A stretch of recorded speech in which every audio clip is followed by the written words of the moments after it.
निकल पड़ो रे बंधु निकल पड़ो रे, निकल पड़ो रे राही निकल पड़ो रे, निकल पड़ो रे बंधु निकल पड़ो रे, निकल पड़ो रे राही निकल पड़ो रे। अरे नामुमकिन भी मुमकिन होवे करके देखो रे बंधु निकल पड़ो।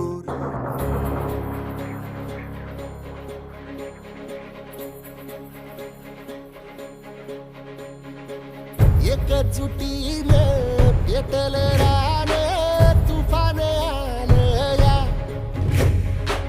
काळ्या भुईच्या भेटीला हे आभाळ आले या ढेगाळ माय मातीच्या ह्या डोळ्यात जागली या आस घेऊन हात हातामंदी घेतला लेकरांनी ध्यास लई दिसानी भारल्या वाणी शिवार झालं या एकजुटीने पेटले राने तुफान आले या काळ्या भुईच्या भेटीला हे आभाळ आले या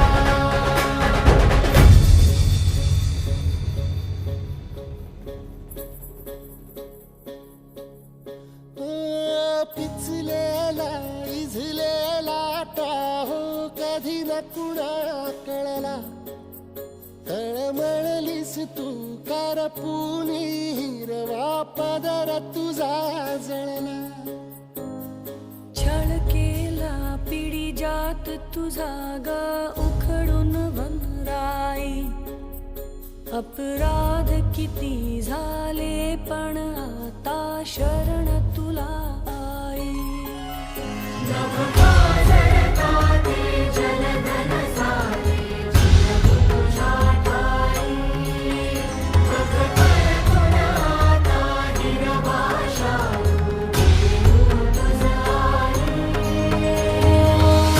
परतीन आली जाण जागर झालं या एकजुटीने पेटले राने तुफान आले या काळ्या भुईच्या भेटीला हे आभाळ आले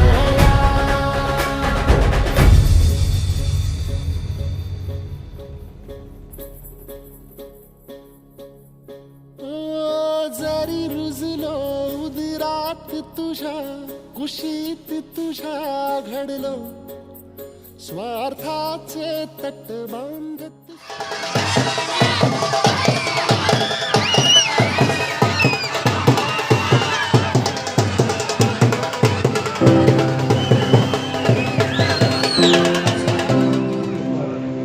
एकदत्ताय उपसुताय समानकर्ताय श्रीगणेशाय कार्याची सुरुवात होत असते.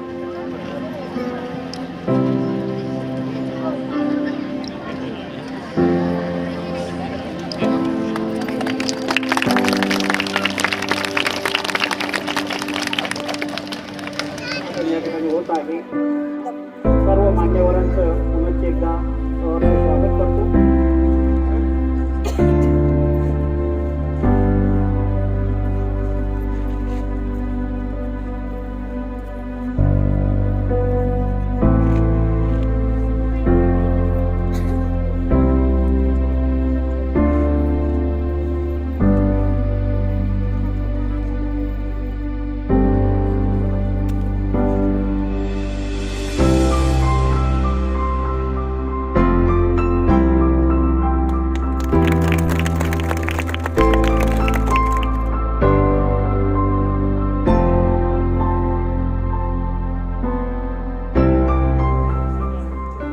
राम राम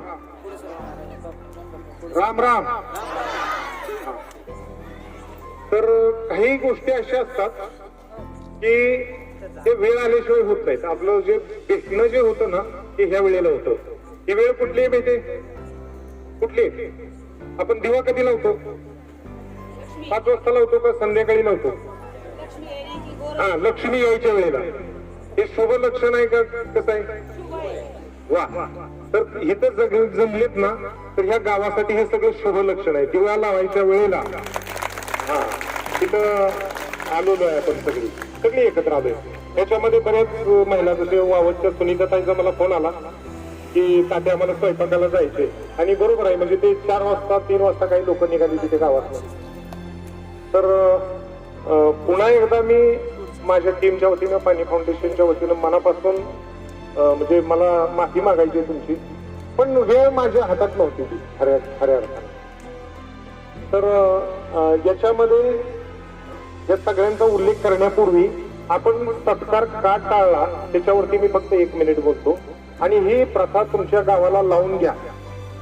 हे सत्कार जे आहेत ना, फुलं वगैरे प्लास्टिक जे आहे, पहिली तर प्लास्टिक बंदी आहे, तो भाग वेगळा. पण ह्याच्यामध्ये ज्या वेळेला सत्कार एक 4 माणसांचा होत असतो त्यावेळेला खाली बसलेली निम्मी शिवे देत असतात. हा, सगळ्यांना सत्कार नको असतो तो. हा, काय होतं त्याच्यामध्ये की यार हे काय, आम्ही ह्याच्यासाठी बसलोय का, आम्हाला काही किंमत आहे का नाही, एक प्रॉब्लेम. दुसरा प्रॉब्लेम काय असतो, अच्छा तिलाच उठवलं फक्त, मी काही महत्वाची नव्हती का, मला का नाही बोलिलं, मग एखाद्या ह्याला माझ्या हस्ते द्यायला पाहिजे होतं, एखाद्या ह्याला माझ्या हस्ते द्यायला पाहिजे होतं. हे मनामध्ये वाटतं ना तुम्हाला, खरं बोलायचं वाटतं का नाही की कदाचित पुढच्याला सत्कार करायला माझा नंबर येईल, वाटतं. खरं बोलायचं बरं का, खरं का बरं, कसं बोलायचं, खरंच बोलायचं. हे बोलू नका मित्रांनो. तर बरं, जे आपण फुले म्हणतो त्याच्यामध्ये खर्च काय आहे का? नाही, काही खर्च नाही, 1 रुपयाही खर्च लागत नाही. वेळ 1 मिनिट बी नाही लागत, काही सेकंदातच होऊन जातो. रुसवा फुगवा कोणाचा अजिबात नाही. त्याच्यामुळं पुन्हा मानपानाचा काही प्रश्न संपला सगळा. म्हणजे आपले प्रॉब्लेम आपणच उभे करतो. म्हणजे आपल्या अडचणीसाठी दुसरा जबाबदार नसतो, आपल्या अडचणीचा जबाबदार आपणच असतो. असू दे, 35 ते शांत, काय नाही. तर आपण आता मुख्य मुद्द्याकडे येऊया. त्या बऱ्याच म्हणजे निहालीची तर ग्रामस्थ इथं आहेतच. तुमच्या सगळ्यांचा पुन्हा एकदा प्रणाम करतो. आणि याच्या व्यतिरिक्त आवर्जून मला जो उल्लेख करायचा आहे, ज्या बाहेरच्या गावातून सुद्धा महिला आलेल्या आहेत, म्हणजे आता इथून त्यांना बाहेरच्या गावी जायचे, उशीर झालेला आहे. तर जसं मनीषा ताई तुम्ही उठा, तुमची जेवढी कारलीच्या महिला आहेत ना त्या उठा 2 मिनिटं. कारलीच्या महिला या पुढे जरा, इकडे या पुढे, तिकडे तोंड करा. आणि आपल्या पाणी फाउंडेशनच्या पद्धतीनं फुलं देऊन स्वागत करायचे. स्वागत, 1 2 3, फुले फुले फुले, 1 2 3, फुले फुले फुले. वा, 1 2 3, फुले फुले फुले. छान. खूप यांचं म्हणजे कौतुक करावं एवढं कमी आहे की कारलीमध्ये पहिल्या वर्षी खूप छान काम झालं, थोडासा ब्रेक आला, पण ह्यांनी चिकाटी नाही सोडली. आता जर ती चळवळ जिवंत आहे कारलीमध्ये, तर त्याला एकमेव कारण काय आहे माहितीये का? फक्त या महिला. आणि एक आनंदाची गोष्ट अजून काय आहे, तिथं पूजा कोणाची झाली? सावित्रीची झाली. हा, त्या बात आहे. म्हणजे आणि सावित्रीचीच व्हावी, कारण सावित्री होते म्हणून ते महात्मा झाले. तुम्हाला अजून ह्याच्यापेक्षा एक अजून डीप मध्ये सांगतो. शिव कुणाला म्हणतो आपण? शंकराला ना. हा, त्याच्यातली वेलांटी काढायची, ई एनर्जी, शक्ती, ती बाजूला काढायची. काय होईल? शव म्हणजे काय? हा, ज्याच्यामध्ये शक्ती नाही. हा, म्हणजे तुम्ही जर असाल तर समाज शिव आहे, आणि तुमच्या विरहित असणारा समाज हा शव आहे. ज्या गावामध्ये महिला ताकदीने उभे आहेत, ज्या गावामध्ये, त्या गावामध्ये क्रांती झालेली आहे, त्याच गावाने बक्षीस नेलेली आहेत, आणि त्याच गावामध्ये समृद्धी आलेली आहे. दुसरं गाव आहे बलदाने. बलदानेचं कोण आलंय? वा, या पुढं या बलदाण्याची पुढे या. तुमचं खरोखर मनापासून कौतुक आहे, म्हणजे इतक्या लांबून येता तुम्ही. स्वागत. 1 2 3 फुले फुले फुले. 1 2 3 फुले फुले फुले. 1 2 3 फुले फुले फुले. वा बसा. या ताईंच्या बद्दल एक माहिती तुम्हाला एका मिनिटात सांगतो की शून्यातून सगळा व्यवसाय बंद पडलेला होता जळगाव मधला. गावी आलेले तर आशाताईच ना. हा, आशाताईंचा आदर्श घ्यावा आपण. म्हणजे ह्या आदिवासी भागामध्ये हे बाळा हे मित्र शांत बस. झालं सगळं. मग गावी आले, गावी शेती करायला सुरुवात केली आणि हे दोन्ही जळगाव मध्ये राहिलेली आणि गावात येऊन शेती करायची सोपी नव्हती. मग ह्यांनी प्रयोग केला या नवरा बायकोने. काय केला, त्यांनी एक बकरी घेतली आणि त्यांनी शेती करायला सुरुवात केली. आता गावातले लोक हसायचे. का हसायचे, आता ही म्हणले आम्हाला शिकवणार काय, म्हणले एक बकरी घेतली आणि हिचं घर चालणार. पण यांच्याकडे विशेष काय होतं शिकण्यासारखं ते लक्ष द्या, कारण ते समृद्ध भाव स्पर्धेमध्ये आहे आणि ते आज जर त्यांची मुलं क्लास 1 अधिकारी झालेत किंवा त्यांची मुलगी डॉक्टर किंवा ह्याच्यामध्ये हे सगळं का उभं राहिलं तर त्यांच्याकडं संशोधन होतं, रिसर्च, लेखाजोखा होता की आपण करतो त्याच्यामधून काय मिळतंय का, लॉस मध्ये जातोय तर रस्ता बदलायला लागेल का, काय सुधारणा करावा लागेल, त्या कुटुंबाकडे शिकावं. घर साधा आहे. मी ज्यावेळेला त्या दिवशी खूप बारकाईनं ते सगळं निरीक्षण करत होतो. तर त्यांनी ज्यावेळेला वर्षाच्या शेवटी हिशेब काढला तर शेतीतून किती फायदा झाला होता तुम्हाला. माझ्याकडे फक्त 2 एकर शेती आहे. दुष्काळ पडल्यामुळे कोरडवाहू शेतीत फक्त 15,000 उत्पन्न आलं. 15,000 उत्पन्न आलं. सुरुवातीला मिस्टरांना बकरी आवडायची नाही, कारण आपण दोघं पोस्ट ग्रॅज्युएट आहेत. लोक पारावर बसून चर्चा करतात की गाय घ्यावी तर या माणसाने बकरी आणावी, आणि ती बकरी सुद्धा आमच्या चहाच्या दुधासाठी आम्ही आणलेली, कारण आम्हाला पहाटे 4 वाजता दुधाची सवय, चहाची सवय होती. नंतर मग मिस्टरांना मी हा मुद्दा पटवला की आपल्याला पहाटे दूध मिळत नाही, आपली दुधाची सोय होते. त्यातल्या त्यात आजच्या तारखेला दुधाला सकाळमध्ये उठल्या उठल्या जो पैसा लागतो तो आपल्याला बकरीमुळे लागणार नाही. आणि वर्षाच्या शेवटी जेव्हा त्यांनी 1 एकर मका काढला तर त्यांच्या हातात निव्वळ नफा फक्त 10,000 रुपये राहिला, खर्च वजा जाता. आणि माझ्याकडे जी एक बकरी होती तिला 3 पिलू झालेले होते सुदैवाने त्या वर्षी. एक पाठ मी ठेवून घेतली आणि 2 बोकळ 9,000ला विकले. मग मिस्टरांना मी हे सांगितलं, तुम्ही 1 एकरसाठी खूप मेहनत घेतली आणि मी तुमच्या सोबत शेतात जाता जाता तिला सोबत घेऊन बांधावर बांधली. आपला जो काडी कचरा काढलेला आहे निंदन तो त्याच्या पुढे टाकलं. तुमच्या मेहनतीचे तुम्ही खर्च वजा जाता 15,000 कमवले आणि मी वेळात वेळ काढून कमी याच्यात श्रमामध्ये 9,000 रुपये कमवले. आणि परत बकरी माझ्या जवळच आहे, तिचं पिलू आहे ते अजून 5,000चं होणारच आहे. आणि त्यातल्या त्यात तुम्ही शेतीला सुरुवातीला 10-15,000 रुपये भांडवल टाकलं आणि 10-15,000 रुपये भांडवलामधून तुम्ही हा एवढा निव्वळ नफा काढला. मी तर फक्त 3,000ची बकरी घेतली, त्याच्यात एवढा नफा कमवला. मग तुम्ही श्रेष्ठ की मी.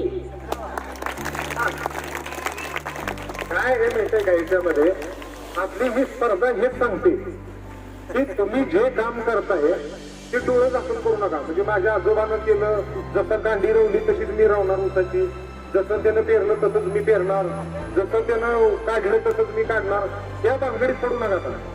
हा, कारण आपल्याला वेळेनुसार तुमचा मोबाईल म्हणतो ना अपडेट करा मला, नाहीतर मग ते हँग होत नाही, काही माहिती देत नाही, योग्य माहिती नाही देत. अपडेट करता का नाही सगळी. तुम्हाला मोबाईल शिकवू नाही का कोणी चालवायला, का मनानं शिकला, मनानं शिकला, काय शिकला, गरज होती तुमची आवड होती ती.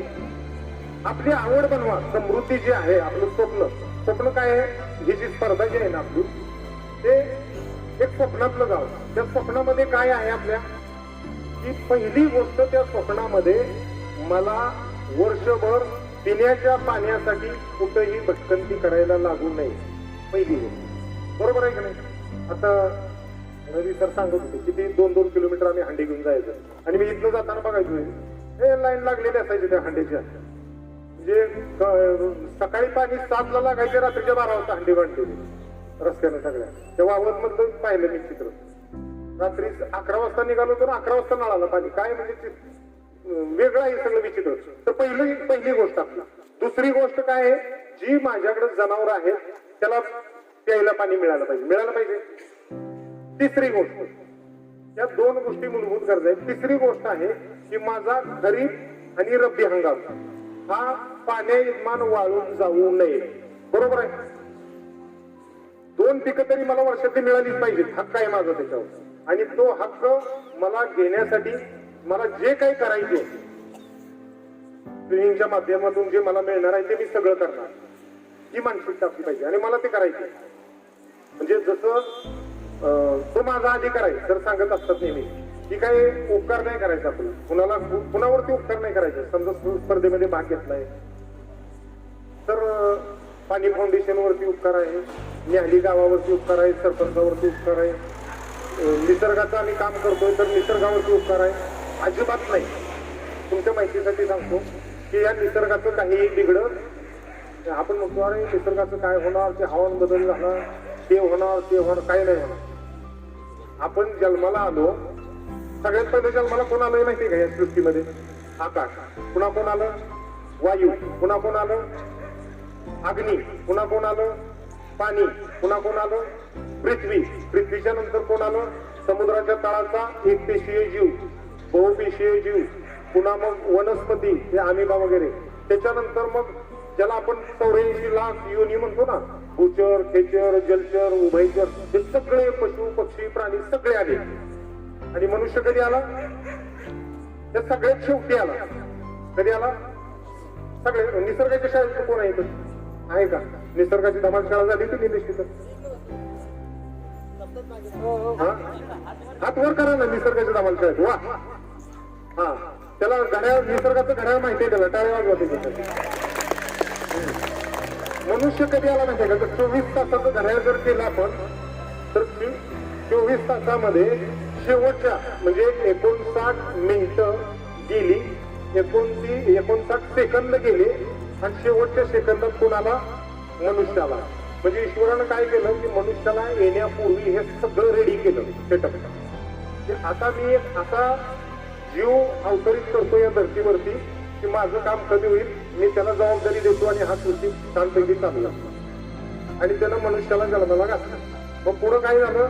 मनुष्यानं आल्या काय सुरुवात केलं की मी तिथला सम्राट आहे. मग इथली झाडं तोड, तिथली झाडं तोड, हे रस्ते बनवायचे, ते इथं हे करायचे, तिथं ते करायचे. मग अंधाधुंद शिकारी सुरू झाल्या, वृक्षतोड सुरू झाली, उत्खनन सुरू झालं आणि परिणाम त्याला असं वाटायला लागलं की मी तिथला सम्राट आहे. त्या निसर्गाच्या शाळेमध्ये पाहिलं तुम्ही ते फिल्म वेलकम वाली पाहिली ना? त्याच्यामध्ये काय होतं? शेवटी एक दुसऱ्या ग्रहावरती एलियन येतं आणि ते त्यालाही संपवून टाकतं. मग ते ज्या वेळेला मनुष्य संपला म्हणून पृथ्वी संपली आहे का? नाही. एक फौजमध्ये एक नियम आहे साधा. शस्त्र ज्या वेळेला आम्हाला असं खुलून ठेवायचे आणि ते म्हणायचे शस्त्र जोडा, तर ते आम्हाला जोडता येत नव्हतं. मग त्यांनी मंत्र सांगितलंय. काय मंत्र होता? की जे त्या म्हणजे वेपनचा जो पार्ट सगळ्यात पहिला खोललाय तो सगळ्यात शेवटी जोडायचा, जो सगळ्यात शेवटी खोललाय तो पहिल्यांदा जोडायचा, जो सगळ्यात शेवटी खोललेला आहे तो सगळ्यात पहिल्यांदा जोडायचा. मग ते हत्यार बरोबर जोडलं जातं. आता ह्या सृष्टीच्या नियमामध्ये जर तो नियम लागू केला तर जायचंच असेल, हे नष्टच पृथ्वी होणार असेल तर पहिल्यांदा कोण नष्ट होईल? जो सगळ्यात शेवटी आला तो. सगळ्यात शेवटी कोण आलं? सगळ्यात शेवटी कोण आलं? हे बोलू ना. हा, शाबास, मानव. सगळ्यात शेवटी कोण आलं? मानव. मग सगळ्यात पहिलं स्वागत कोणाचं होणार इथलं बाहेर जाण्यासाठी? आलं का लक्षात तुमच्या? म्हणून आपण निसर्गावरती उपकार करण्यासाठी हे अजिबात करायचं नाही, कुणावरतीच नाही. कारण हा काळच नाही उपकार करण्याचा. का आहे? स्वतःला वाचवायचं. कसं मला वाचवायचंय म्हणजे फौजमध्ये एक चांगली गोष्ट ट्रेनिंगच्या पहिल्या दिवशी सांगितलं जातं. काय? तुम्ही जिंकण्यासाठी युद्ध करू नका. पहिलं डिफेन्स. युद्ध जर जिंकायचं असेल तर त्याचा नियम आहे स्वतःचा डिफेन्स, सेल्फ डिफेन्स. स्वतःला संरक्षित करत जर तुम्ही ऍडव्हान्स केलं तर तुम्ही जिंकणार. आणि जर तुम्ही स्वतःला डिफेन्स करून नाही पुढे गेला तर मग तुम्ही शेवटच्या लक्ष्यापर्यंत पोहोचू शकत नाही. आणि म्हणून सेल्फ डिफेन्स म्हणजे काय? तर पहिल्यांदा मला माझं घर समृद्ध करायचं आहे. पहिली स्पर्धा निसर्ग समृद्धाची होती. आता स्पर्धा कुठली? एका बाजूला निसर्ग समृद्ध आणि दुसऱ्या बाजूला गाव समृद्ध. ज्या वेळेला गाव समृद्ध म्हणतो त्यावेळेला काय त्याच्यामध्ये शेतकरी पण येतात आणि भूमिहीन पण येतात. गाव ज्या वेळेला म्हणतो सगळे घटक आले त्याच्यात. आणि एक साधं सिंपल आपलं त्याच्यामध्ये उद्देश काय की तुम्हाला जर 1 एकर जमीन असेल, किती? 1 एकर, तर त्याच्यातून सगळा खर्च जाऊन आपली अपेक्षा आहे की त्याला 1 लाख रुपये शिल्लक राहील. किती? 1 लाख. जर त्याला अजिबातच जमीन नाही, भूमीही नाही, पण त्याला जो व्यवसाय करतोय त्या व्यवसायातून सगळा खर्च जाऊन 1 लाख रुपये शिल्लक राहील, त्या अपेक्षा आहे. पण समजा एखादा म्हणलं नाही हे अशक्य आहे, पण असे शेतकरी आपल्यामध्ये आहेत. असे शेतकरी आपल्याच महाराष्ट्रामध्ये आहेत की कुठे चंद्रावरचे आहेत, मंगळावरचे आहेत, इस्रायलमध्ये ती बघायला जावे लागतील, अजिबात नाही. आपल्या म्हणजे नंदुरबारमध्ये सुद्धा आहे. आज आम्ही सकाळी गेलो होतो एका गावामध्ये, तर त्या शेतकऱ्याला मी विचारलं किती कमवता तुम्ही? ते म्हणले 2 एकर कारली आहे. ऐका जरा, 2 एकर कारली आहे, 4 महिन्याचं पीक आहे आणि 14 लाख माझी अपेक्षा आहे याच्यातून निघावी. किती? 2 एकरातून. महिने किती? 4. भांडवल किती? 3 लाख. 14 मधले समजा 3 काढले तरी किती राहिले? 11 लाख. म्हणजे एकरी किती झाले? 5.5 लाख. म्हणजे तो शेतकरी 5.5 काढतो. बरं तो कुठला आहे? साताऱ्यातला आहे का? कुठली? कुठं आहे कुठली? केरळमध्ये, नंदुरबार मध्येच आहे.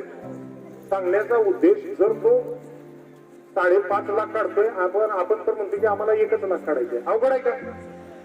बरं मी म्हणतो ठीक आहे, आपल्याला नाही जमलं, पण एखादा जर समजा एकरात 50,000 काढत होता, त्याचं उत्पन्न वाढून 70 झालं, 60 झालं, 80 झालं, 80 वाल्याचं 1 लाख झालं, काय वाईट आहे का? तर हा प्रयोग आहे आणि आपल्याला करायचे केल्याने होत आहे, आधी केलेच पाहिजे. मग तुम्हाला जर वाटलं की माझ्या शासन नेता येईल, पाणी फाउंडेशन सारखी संस्था येईल, मग मी करीन, मग दुसऱ्यावरील विसंबाला त्याचा कार्यभाग बुडाला नाही, त्याचा गोल झाला. हा, गोल मराठी भाषेत एक वेगळा शब्द आहे त्याला, आलं का लक्षात? काय आहे? हा बरोबर सांगितलं, वाटोळ. त्याला गोल आपण बोली भाषेमध्ये वाटोळ म्हणतो. तर समृद्ध गाव स्पर्धा. आता ह्या स्पर्धेतून सर बोलणार आहेत, पण थोडस मी तुम्हाला सांगतो की समृद्ध गाव स्पर्धा काय. अच्छा, मी थोडासा ब्रेक घेतो मध्ये. बलदाने आणि हे कोण झालं? कारलीचं झालं. अजून महिला दिसलेत मला, कुठल्या आहेत? बाहेरच्या गावच्या. हा, वावरच्या गेलेत. बाकीच्या बाहेरच्या कुठल्या महिला, पुरुष कुठले आहेत आणखी? कुठलं? हा, बयाने झालेलं आहे. ठीक आहे, ओके. ऐका, नाहीतर पुन्हा ते गाव म्हणणार आम्ही इथं गेलो तात्याने आमचं नाव घेतलं. हा, तर आसानीचे सरपंचांचा पण फोन आला होता की आम्ही येतोय म्हणून तिथं. असू द्या. तर समृद्ध गाव स्पर्धेचा कन्सेप्ट जो आहे तो सिंपल आहे. ज्यांनी ट्रेनिंग केलंय त्यांना माहित आहे, पण ज्यांनी ट्रेनिंग नाही केलं त्यांच्यासाठी सांगतो की एक जसं 2 सांगितलं, निसर्ग वाचवायचे आणि दुसरीकडे वाचवायचे म्हणण्यापेक्षा समृद्ध करायचे आणि दुसरीकडे आपल्याला समृद्ध व्हायचे. निसर्ग समृद्ध झाल्याशिवाय आपण समृद्ध होणार नाही, ही काळ्या दगडावरची रेष आहे.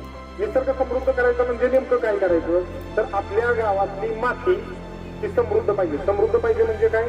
तर त्याचा जो पीएच किंवा सामू म्हणतो आपण, सेंद्रिय कर्ब, तो किती पाहिजे? कमीत कमी 1 पर्यंत तरी पाहिजे. आपला किती आहे? 0.40, 0.50 एवढा आहे. तर मग त्याच्यासाठी सेंद्रिय कर्ब वाढवण्यासाठी काय करता येईल? ते सगळं तुम्ही मागच्या ट्रेनिंग मध्ये बघितलंय, आगपेटी मुक्तीवार बघितलं असेल, जे काय असेल ते. तर ते आपल्या स्पर्धेमध्ये ठेवलेलं आहे. दुसरं काय ठेवलेलं आहे? हे बोलू नका मला. माती.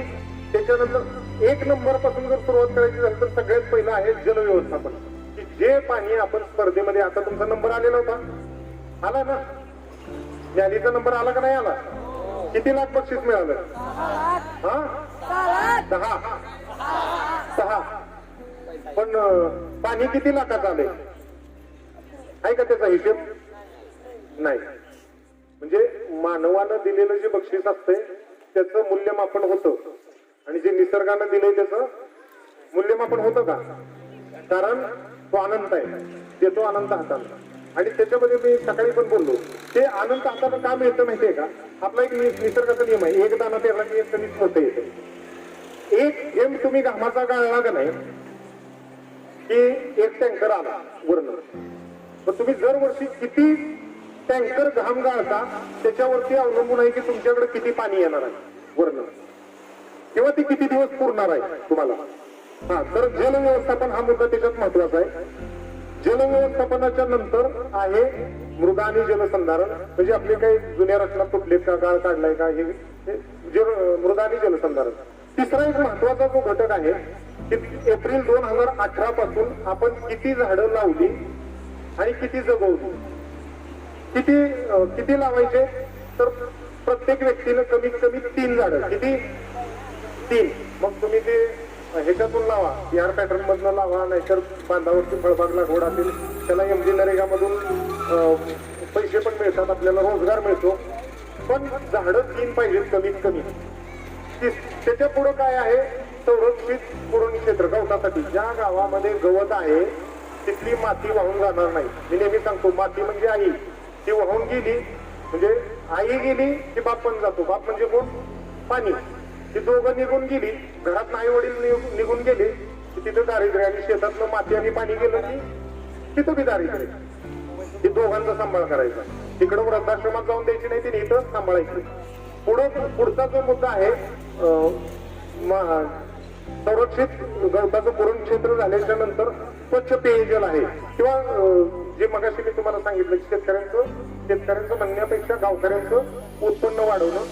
तर अशा पद्धतीचे हे स्तंभ आहेत. आणि आता येत्या 25 तारखेला हे कधी करायचे? 25 फेब्रुवारीच्या पूर्वी 500 मार्कापैकी एक मिनी स्पर्धा आहे. काय? मिनी स्पर्धा. मिनी स्पर्धेमध्ये काय 120 मार्काचा पेपर आहे तुमच्या पुढं आणि ते 120 पैकी 70 घ्यायचे. आणि ज्यांनी 70 घेतली त्यांना जिल्हाधिकारी नंदुरबार यांच्या हस्ते त्या गावांना सन्मानित केलं जाईल. आणि आमिरजी, किरणराव हे सगळे व्हिडिओ कॉन्फरन्सिंगद्वारे त्याचे साक्षीदार असतील सगळे. आता हा एक भाग झाला. हा भाग काय आहे की बाबा त्या गावांना सन्मानित करायचं, म्हणून काम करतायत तर त्यांना शाबासकी मिळावी. पण आपल्याला खूप पलीकडे बघायचे. त्याच्या पलीकडं हे सन्मान येतील जातील. पहिल्या वर्षी तुम्हाला बक्षीस मिळालं का? नाही मिळालं. पण तुम्ही चिकाटी सोडली नाही. मग काय झालं? बक्षीस आलं. पहिल्या वर्षी IAS नाही बनला, IPS नाही बनला, पण त्यांनी चिकाटी नाही सोडली, तो पुढच्या वर्षी बनला. आपण चिकाटी सोडायची नाही. म्हणजे हे सन्मान वगैरे हे गोष्टी ठीक आहे, निमित्त आहे. स्पर्धा काय आहे? त्याच्यामुळे काय होतं की बाबा मला पुरुषार्थ सिद्ध करायची संधी मिळते, एवढंच आहे. ह्याच्यापेक्षा काय नाही. पण निसर्ग जो देतो त्याच्या खूप पुढचा आहे. आणि म्हणून आपल्याला ही जे सर्वे आहेत, मग विहिरींचा सर्वे असेल, बोरचा सर्वे असेल, हंगामनिहाय पीक पद्धती असेल, हे सगळं आपल्याला ते करायचे. आणि एकट्याने केल्यानं होईल का? मला वाटतं यशोदाताईंचे मी फोटो बघितले. तू कुठे आहे? हा, हे त्यांच्यासाठी टाळ्या वाजवतो. तुम्हाला माहितीये का काय केलंय? उभं राहताय तुम्ही, उभं राहा. ते दुसऱ्या ट्रेनिंग मध्ये गेलेले होते ताई, बरं का. स्वागत. 1 2 3 फुले फुले फुले. 1 2 3 फुले फुले फुले. 1 2 3 फुले फुले फुले. बसा. त्यांनी काय केलं? मी बरेच फोटो पाहिले की म्हणजे गावकऱ्यांच्या घरात गेले, ती वही उघडलेली, फॉर्म दिलेला आहे ते, आणि ते भरतायत ते फॉर्म सर्वेचा. म्हणजे ललितची आई, म्हणजे बरीच कुटुंब आहे. आता मग पुन्हा ते भेदभाव सुरू होईल. आमचं नाव नाही घेतलं, त्या अंगणवाडीच्या म्हणजे हा नाव घेताना मी पुन्हा एक दडदड वाढते. अर्थात त्यांनी माझं नाव नाही घेतलं, मी इतकं केलं. पण एक महिला असून जसं त्या सुनीता हे तर ऐकायला नाही, पण मी नाव घेतोय कारण त्यांनी विहिरी मोजलेच जाऊन सगळी माहिती भरली नाही. तर काही नाही माहिती भरली नाही. ललित तर रात्रंदिवस फिरतोय. म्हणजे नाना असतील, रवी सर असतील, हे सगळ्यांनी प्रचंड तुमच्या सगळ्यांचं योगदान आहे. म्हणजे आज जर बक्षीस आलंय तर तुमच्या सगळ्यांचं योगदान आहे त्याच्यामध्ये. आपल्या ग्रामसेवक ताई पुण्यामध्ये भेटल्या, खूप आनंद होता त्यांना ज्या वेळेला तिथं आल्या. आणि मला विशेष हे वाटलं बरं का तुमच्या गावचं, की मी चिडलो होतो ज्या वेळेला तिथं आपली एक मिटिंग झाली होती सर, आणि ह्यांनी काही काम केलेलं नव्हतं आणि मी म्हणलो तुम्ही नालाय काय अधिकार नाही माझा तो बोलण्याचा, पण तुमचं प्रेम आहे म्हणजे ते तुम्ही कसं घेतलं मला नाही माहिती, पण त्याच्यानंतर सुद्धा यांच्यावरती काही फरक नव्हता. कंटिन्यू श्रमदानाला येणं, बोलवलं की सभेला येणं, या सगळ्या गोष्टी करत होती. रवी सर म्हणजे प्रश्नच नाही. तर ग्रामसेवक मॅडमांचं खूप छान योगदान. तर आपल्याला स्पर्धा जी करायची ती ह्या पद्धतीने करायची. स्पर्धा कोणाबरोबर करायची? पाण्याबरोबर. की आमच्या गावात किती पाणी येते, बाकीच्या गावांच्या पाण्याबरोबर स्पर्धा. पाण्यासाठी स्पर्धा नाही, पाण्याबरोबर म्हणजे उपसण्याची स्पर्धा तुम्ही सुरू करायला की मी एक थोडक्यात सांगतो. जमिनीतलं जे पाणी आहे, आता तुम्हाला 1-2 मिनिटात हे सांगतो की आपल्याला जिल्हा आधी लेवल पर्यंत जाण्यासाठी आता काय करायचं, सन्मानाला पात्र होण्यासाठी काय करायचंय? रेन गेज बसवायचे. सगळ्यात पहिलं आपल्याला पाऊस मोजायचे. नाना आहे का? रेन गेज आहे. रेन गेज आहे. रजिस्टर आहे का त्याचं? आहे. त्याच्यानंतर आपल्याला दुसरं काम आहे, पडलेलं पाणी मोजायचे. ते विहिरी मोजलेत का 10? एक्सरे रिपोर्ट आला, मिळाला. एक्सरे कोणाचा काढला जातो? पेशंटचा. पेशंटचा. म्हणजे मी जर स्वस्त आहे तर मी म्हणेन का डॉक्टरला, डॉक्टर माझा एक्सरे काढा. ज्यावेळेला मला काहीतरी प्रॉब्लेम वाटेल त्यावेळेस जाणार, मग डॉक्टर म्हणणार, नाडी बघणार, गोळे देणार. नीट नाही झालं, एक्सरे काढला पाहिजे. आता मागच्या वेळेला मागच्या स्पर्धेत एक्सरे काढला का तुमचा कोणी? नाही काढला.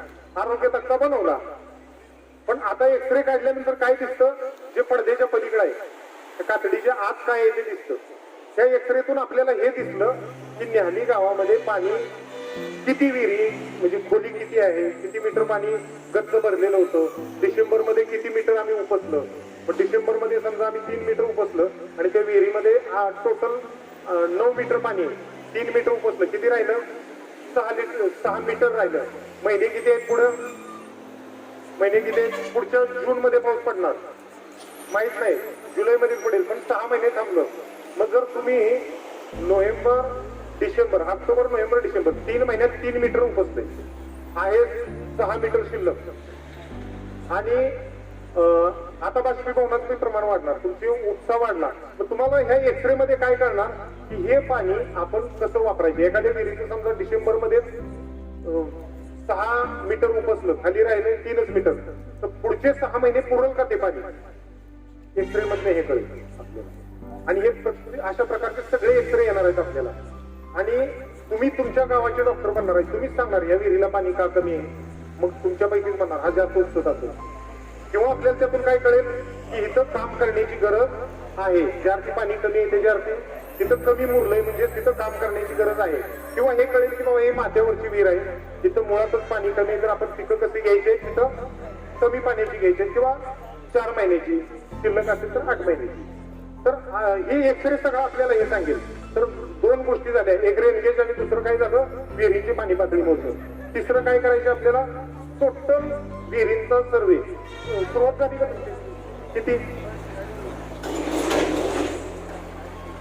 किती 40. वा, किती विहिरी आहेत गावात? 60-65. म्हणजे तुम्ही 50% सर्वे झालाय तुमचा. तर विहिरी मोजायचे, बोर मोजायचे, हंगामी आहे, पीक पद्धती. पीक पद्धतीमध्ये आपल्याला काय कळतं की मी पाणी किती उपसलं, त्याच्यातनं पिकं किती काढली, त्याला पाणी किती लागलं. मग आपल्याला हे कळलं पाहिजे, जर मला हे पाणी विकत घेऊन द्यायचं असतं पिकांना तर मग ते परवडलं असतं का. मग म्हणून कुठल्या किती पिकं काढली, कुठली काढली, त्याला पाणी किती खर्च केलं, हा हिशोब आपल्याला कळला पाहिजे. जसा त्याचा एक शब्द मला आवडला होता की बकरी म्हणजे दुधाचं एटीएम आहे, जेव्हा पाहिजे त्यावेळेला घेऊन या. नाही, खूप काही शिकण्यासारखं आहे. तर आपल्याला हे कळलं पाहिजे की मला पाणी किती घ्यायचे, हे एटीएमच आहे. भूगर्भामधलं पाणी काढायचे हे कळलं पाहिजे. आणि त्याच्यानंतर तुमचं स्वच्छ पेयजल रिपोर्ट आहे.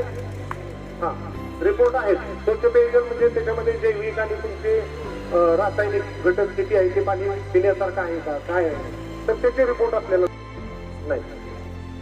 पण आपण त्याच्या नर्सरी गवताच्या तयार करू शकतो का? त्या नर्सरीमुळे आपलं पौष्टिक गवत मिळालं तर गाईचं दूध वाढणार आहे, फॅट वाढणार आहे, या सगळ्या त्याच्यातून उत्पन्न वाढणार आहे. मग अशा पद्धतीनं जर हे सगळं क्रायटेरिया तुम्ही 70 वरती पोहोचलेलं आहे, पण 70 वर थांबायचं 120 पैकी 120 मिळाले पाहिजे. जर तुम्हाला शेवटच्या टप्प्यामध्ये पोहोचायचं असेल तर हे टप्पे करण्याचा उद्देशच आहे की तुम्हाला 500चं जर सांगितलं पेपर सोडवायचं हेच कळायचं नाही की पहिलं कुठलं सोडवायचं. तर आता टप्पा दिलाय आणि मग त्याच्यानंतर जी गावं तिथं पोहोचतील त्याच्यावरतीच पाणी फाउंडेशन पण केंद्रित होईल आणि त्याच्यावरती आता जिल्हाधिकारी साहेब विचारत होते की ती गावं कोणती आहे की जी इथं सन्मानाला येणार आहे. मी म्हटलं ते आता गावच ठरविल की त्यांनी जायचंय का नाही, कारण ज्याला 70 होतील ते तिथे येतील, जे नाही होतील ते त्याच वर्गात राहतील. आणि म्हणून पुढच्या त्याच वर्गात राहायचं का पुढच्या वर्गात जायचं? कुठल्या वर्गात? पुढच्या वर्गात जायचं. ढकलून गेला पाहिजे का स्वतः गेला पाहिजे? स्वतः गेला पाहिजे. तो ढकलून जाणारा तो खाली येतो माघारी, ढकललेला दगड खाली येतो.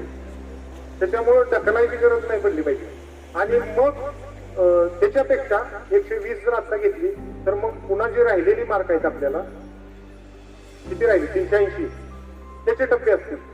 तर त्याच्यासाठी जी येणारी ट्रेनिंग आहे ती ट्रेनिंग कुणीही चुकवायचं नाही. तुमच्या गावात भरपूर मुली वगैरे मी बघितल्या, पहिल्या ट्रेनिंग मध्ये भरपूर मुली होत्या आणि मुलंही होती. तर हे ट्रेनिंग चुकवायचं नाही. भरपूर वेळ मी घेतलाय तुमचा. तर सांगण्याचा ह्या सगळ्यांचा सारो की हे सातत्य चुकवायचं नाही. तसा का हारला आणि कासव का जिंकला माहितीये का? सातत्य होतं कासवामध्ये, सातत्य सोडायचं नाही आणि हे कोणासाठी करायचं नाही. मी पुन्हा तुम्हाला सांगतो, म्हणजे आपण स्पष्ट आहे, अगदी क्लिअर आहे की ज्या गावाला वाटतंय की मला माझं गाव समृद्ध करायचंय, मला माझं कुटुंब समृद्ध करायचंय, मला माझ्या पुढच्या पिढीसाठी हे करायचंय आणि करायचंय, त्यांच्यासाठी हे सगळा यज्ञ चालू आहे. ज्यांना वाटतंय की नाही याची काही गरज नाही तर त्याच्यासाठी आपण कुठं आग्रही करत नाही. तर आणि तुमच्यामध्ये ते आहे, जिद्द आहे, चिकाटी म्हणजे तुम्ही पहिल्या वर्षी मार्क म्हणजे काम पहिल्या वर्षी बी कमी नव्हतं केलेलं तुम्ही, बरं का? भरपूर काम केलेलं होतं, म्हणजे भरपूर केलेलं होतं, पण तरी निराश नाही झाला. आणि कधी तर या गावानं तक्रार नाही केली आम्हाला बक्षीस का नाही मिळालं किंवा मग ते तिसरंच का मिळालं, काय नाही. आम्हाला काम करायचं पाण्यासाठी करायचं. तर खूप सुंदर. तुम्हाला सगळ्यांचं पुन्हा एकदा दर्शन घेतो. बरीचशी नावं चुकलेत बरं का, राहिलेत, त्याची माफी मागतो. लेट झालो तो तुम्हाला स्वयंपाक करायचा आहे. मी सरांना विनंती करतो की सर, कारण काय तुम्हाला सांगतो, रात्री आम्ही म्हणजे मी हे नाही सांगत, रात्री जवळजवळ 12:30-1 वाजता आम्ही पोहोचतो जळगाववरून. आणि किती झोपलो असेल तिथं ती हॉटेलमध्ये ती पार्टी आणि ती झोप तर नीट लागलीच नाही. आणि सकाळी पुन्हा 5 वाजता उठलो की सकाळपासून मग ते रुटीन सुरू लोकांच्या मध्ये, इकडे ये तिकडे जा. तर खूप बिझी शेड्यूल होतं, पण तरी त्याच्यामुळे थोडंसं पुढं मागं झालं. आणि सरांना त्याचा खूप म्हणजे कंटिन्यू बोलतायत लोकांच्या बरोबर. आणि आज किती दिवस जवळजवळ रविवारपासून जळगाव हे सगळा हे भाग होता. हा, तर सरांचं एक वेळ स्वागत करूया आपण. आणि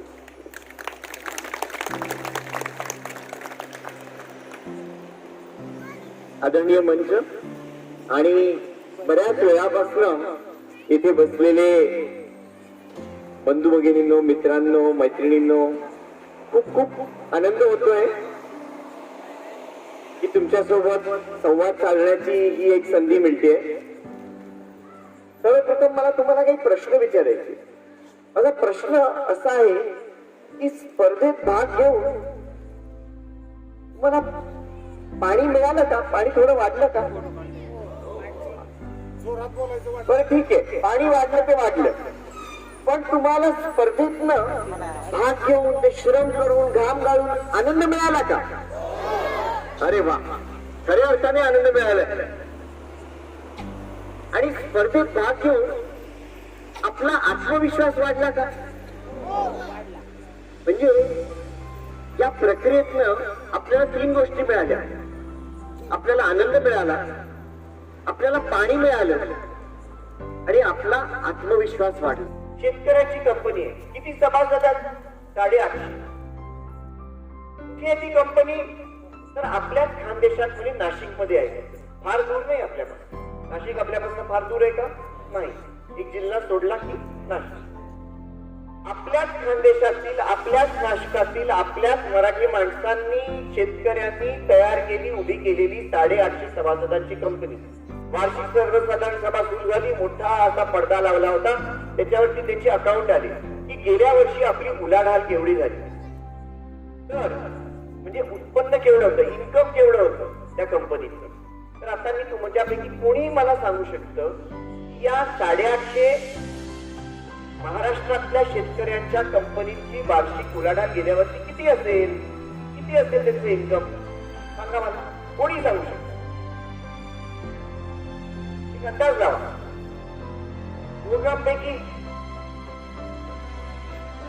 योगांपैकी कोणीतरी सांगा मला. मित्रांनो, 100 कोटी इकडनं आकडा आला. समोरून काही आकडा येतोय का? बरं, मी तुम्हाला उत्तर देतो. उत्तर आहे 450 कोटी. 450 कोटी रुपये हे शेतकऱ्यांच्या कंपनीची उलाढाल होती. नफा केवढा होता? 32 कोटी रुपये. अडचण जर आली त्याच्यासाठी रिझर्व्ह मध्ये ठेवलेला पैसा केवढा होता? 72 कोटी रुपये. ह्याच्या कोटीमध्ये एवढे झिरो आहेत, ते झिरो आपल्याला मोजता पण येणार.